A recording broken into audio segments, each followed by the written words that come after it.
दोस्तों नमस्कार, चैनल पे आपका स्वागत करते हैं। अभी हम खड़े हैं खंडवा रोड पे और आप पीछे देख सकते हैं, आपको आईटी पार्क चौराहा दिखेगा। मैं आपको बताता हूँ, जो बिल्डिंग दिख रही है आपको ये वाली, ये आईटी पार्क चौराहा है जो कि भंवरकुआं से बिल्कुल पास में है।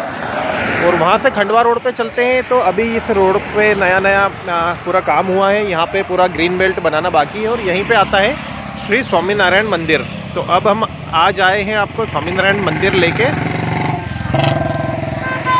तो यहाँ पे आपको दर्शन करवाएंगे पूरा अंदर का और पूरी डिटेल में भी बताएंगे। तो चलिए अंदर चलते हैं और अंदर चल के आपको दर्शन करवाते हैं। दोस्तों हम दिवाली के दूसरे दिन यहाँ पर दर्शन करने आए थे। आप देख सकते हैं यहाँ पर पार्किंग में बहुत सारी कारें खड़ी है। यहाँ पे बहुत व्यवस्थित पार्किंग है। बाहर एक भाई साहब खड़े रहते हैं जो पूरी तरीके से गाड़ियों को अच्छे से लगवा देते हैं और आपको दर्शन करने में बहुत अच्छी सुविधा होती है। दीपावली के दूसरे दिन नववर्ष का पहला दिन माना जाता है, इस कारण से यहाँ पर भीड़ थी। अब आपको मंदिर के आसपास के पूरे दर्शन करवाते हैं, मंदिर कितनी डिटेल में बना है ये भी बताते हैं और इनके बारे में आपको स्वामीनारायण जी के बारे में भी बताते हैं। संत श्री घनश्याम पांडे, जिन्हें अनुयायियों ने स्वामीनारायण नाम दिया था, इनका जन्म 3 अप्रैल 1781 को परब्रह्म भगवान श्री राम की जन्मभूमि अयोध्या के पास में गोंडा जिले के छपिया गांव में हुआ था। जिस दिन इनका जन्म हुआ उस दिन रामनवमी थी और संपूर्ण क्षेत्र में पर्व का माहौल था। दोस्तों इनके पिता, जिनका नाम धर्मदेव था, और माता जिनका नाम भक्ति था, इन्होंने इनका नाम घनश्याम पांडे रखा था और बाद में इन्हें नीलकंठ वर्णी और स्वामीनारायण नाम से लोग भक्ति भाव से बुलाते थे। दोस्तों इनके जो अनुयायी हैं उनके अनुसार हाथ में पद्म और पैर में ऊर्ध्व रेखा कमल जैसे दिखने वाले चिन्ह देखकर ज्योतिषियों ने कहा था कि यह बालक धर्म का प्रचारक होकर समाज को नई दिशा देगा। दोस्तों 5 वर्ष के जब ये थे, जब इन्हें अक्षर ज्ञान दिया गया था और 8 वर्ष का होते होते इनका जनेऊ संस्कार हुआ था। छोटी सी उम्र में ही इन्होंने अनेक शास्त्रों का अध्ययन कर लिया था। जब ये केवल 11 वर्ष के थे तो इनके माता पिता का देहांत हो गया था। कुछ समय तक ये वहीं पर रहे, उसके बाद लोगों के कल्याण करने के लिए उन्होंने घर छोड़ दिया था और अगले 7 साल तक पूरे देश की परिक्रमा की। धीरे धीरे इनको लोग पहचानने लग गए। अब लोगों ने इन्हें नीलकंठ वर्णी कहना शुरू कर दिया था। इसी दौरान उन्होंने गोपाल योगी से अष्टांग योग सीखा। वे उत्तर में हिमालय, दक्षिण में कांची, श्रीरंगपुर और रामेश्वर आदि तक गए थे। बाद में वो पंढरपुर और नासिक होते हुए गुजरात आ गए थे। दोस्तों वीडियो में बने रहना है, अभी आपको दर्शन करवाने वाले हैं पूरे अंदर से, पूरी डिटेल में बताएंगे स्वामीनारायण जी के बारे में भी और मंदिर के बारे में भी। तो चलिए आगे चलते हैं, आपको स्वामीनारायण जी के बारे में बताते हैं। एक दिन स्वामीनारायण जी मांगरोल के पास लोज गांव में पहुंचे थे। वहां उनका परिचय स्वामी मुक्तानंद जी से हुआ था, जो कि स्वामी रामानंद जी के शिष्य थे। स्वामीनारायण जी, जिन्हें नीलकंठ वर्णी भी कहा जाता था, रामानंद जी के दर्शन को उत्सुक थे। भेंट के बाद रामानंद जी ने उन्हें स्वामी मुक्तानंद जी के साथ ही रहने को कहा, तो श्री स्वामीनारायण जी ने उनका आदेश माना। दोस्तों कुछ समय बाद स्वामी रामानंद जी ने नीलकंठ वर्णी जी को पीपल राणा गांव में दीक्षा देकर उनका नाम सहजानंद रख दिया था।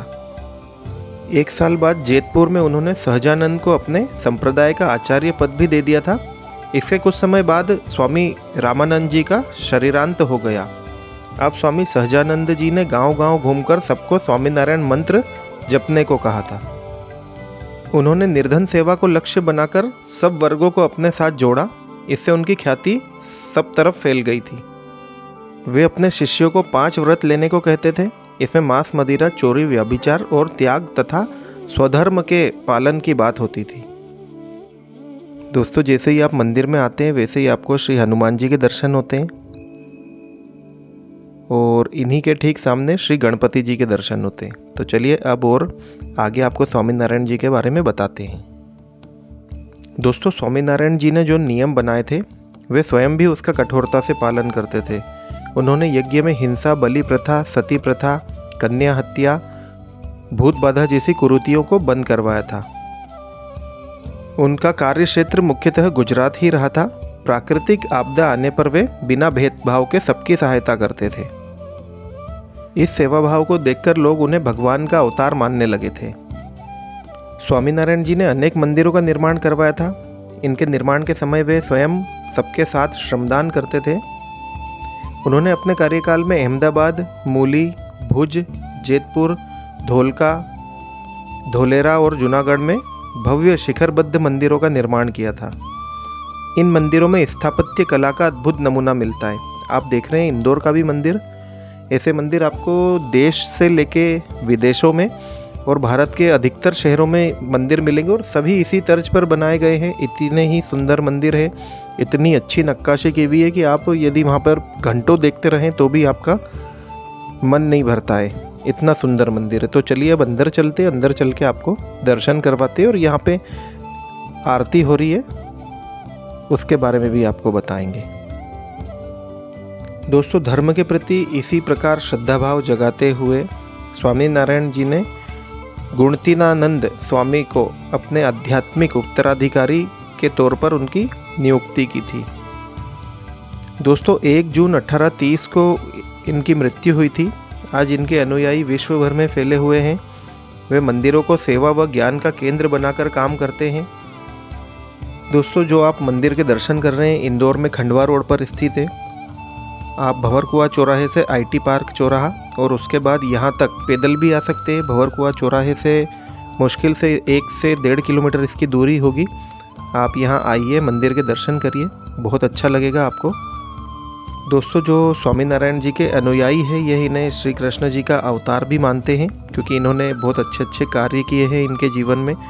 बहुत लोगों को सही रास्ते पर भी लाए हैं। बहुत से अनुयायी हैं आज भी इनके, देश नहीं बल्कि विदेशों तक। अधिकतर गुजरात और जो गुजराती बाहर भारत के बाहर बसे हुए हैं वो इन्हें बहुत ज़्यादा मानते हैं, क्योंकि इन्होंने बहुत अच्छे काम किए हैं। दोस्तों, आप देख सकते हैं मंदिर कितनी अच्छी तरीके से बनाया हुआ है, कितनी डिटेल में बनाया हुआ है। तो चलिए, अब आरती का समय हो गया है, आरती होने वाली है। तो अब आपको थोड़ी सी आरती बताते हैं और आगे आके आपसे वापस से मिलते हैं।